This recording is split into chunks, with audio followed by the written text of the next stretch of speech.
You can learn a lot about a man's beliefs by asking him, what is best in life? Once upon a time, a general said to his warriors, What is best in life? The open steppe, the fleet horse, falcons at your wrist, and the wind in your hair. the open steppe, a fleet horse, falcons at your wrist, and the wind in your hair. Sounds like a nature lover. The general was not a nature lover, so he replied, Wrong! Conan, what is best in life? To crush your enemies, see them driven before you, and to hear the lamentation of their women. That to crush your enemies, see them driven before you, and to hear the lamentations of their women. Spoken like a true barbarian. Notice that we now know all kinds of things about these men just by hearing their answers to the question, what is best in life? For historical figures like Jesus, Paul, and Muhammad, we can often figure out their answers to the question, what is best in life, by examining their teachings and seeing how they talked about what's best or most important. Let's start with Muhammad. What did Muhammad think was best in life? Sahih al-Bukhari, 2785. A man came to Allah's messenger and said, "Guide me to such a deed as equals jihad in reward." He replied, "I do not find such a deed." There is no deed greater than jihad. Sahih al-Bukhari, 2795. The Prophet said, "Nobody who dies and finds good from Allah in the hereafter would wish to come back to this world, even if he were given the whole world and whatever is in it, except the martyr, who, on seeing the superiority of martyrdom, would like to come back to the world and get killed again in Allah's cause."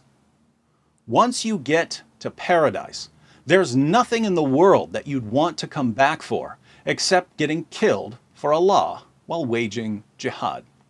Sahih al-Bukhari, 2796. The Prophet said, "A single endeavor of fighting in Allah's cause in the afternoon or in the forenoon is better than all the world and whatever is in it." How can Muhammad make this any clearer? Waging jihad isn't just better than this or that, it's better than the entire world. So, Muhammad, what is best in life? Muhammad's response is dying for Allah while slaughtering unbelievers. Similar to Conan's response, but with a religious twist. What happens when we ask Jesus the same question?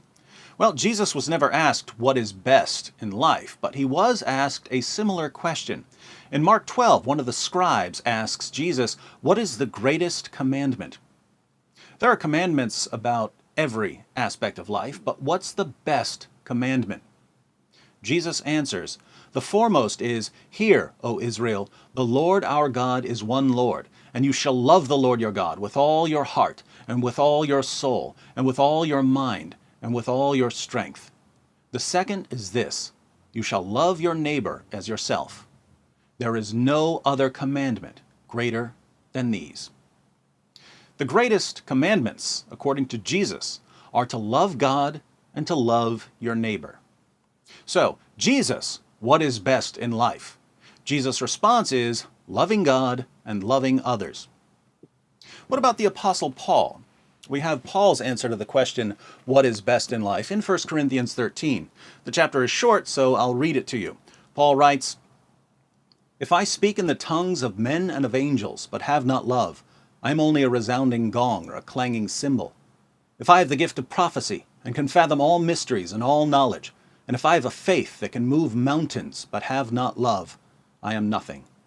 If I give all I possess to the poor, and surrender my body to the flames, but have not love, I gain nothing. Love is patient, love is kind, it does not envy, it does not boast, it is not proud. It is not rude, it is not self-seeking, it is not easily angered, it keeps no record of wrongs. Love does not delight in evil, but rejoices with the truth. It always protects, always trusts, always hopes, always perseveres. Love never fails, but where there are prophecies, they will cease. Where there are tongues, they will be stilled. Where there is knowledge, it will pass away. For we know in part, and we prophesy in part. But when perfection comes, the imperfect disappears. When I was a child, I talked like a child, I thought like a child, I reasoned like a child. When I became a man, I put childish ways behind me. Now we see but a poor reflection as in a mirror. Then we shall see face to face. Now I know in part, then I shall know fully, even as I am fully known. And now these three remain, faith, hope, and love. But the greatest of these is love. According to the Apostle Paul, what's the greatest thing in the world? Love. So, we've seen 5 answers to the question, what is best in life? The Catan warrior, the open steppe, a fleet horse, falcons at your wrist, and the wind in your hair. Wrong! Conan the barbarian, crushing your enemies, seeing them driven before you, and hearing the lamentations of their women. Wrong! Muhammad, dying while slaughtering unbelievers in the name of Allah. Wrong! Jesus, loving God and loving your neighbor. This is good. Paul, love. This is good. Now, we don't need to worry about the Catan warrior or Conan because they're fictional and don't have any followers. But roughly half the world's population believes in some combination of Muhammad, Jesus, and Paul. And when millions of people take someone as a pattern of conduct, that person's values become extremely important because the values affect you, whether you take the person as a pattern of conduct or not. In other words, Muhammad's belief that dying for Allah is the greatest of deeds affects you whether you believe in Muhammad or not. At the very least, it affects you through his followers. Likewise, the emphasis on love we find in the New Testament affects you whether you're Christian or not. You can complain about Jesus and Paul all you want, but you've already absorbed some of their values because their values have permeated society. They also keep people like me from agreeing with people like Conan. So, what do you think is best in life? Do you Muslims agree with your prophet, or do you agree with Jesus? You Christians, who are required to agree with Jesus and Paul, have you really absorbed what they said about love? What about you atheists?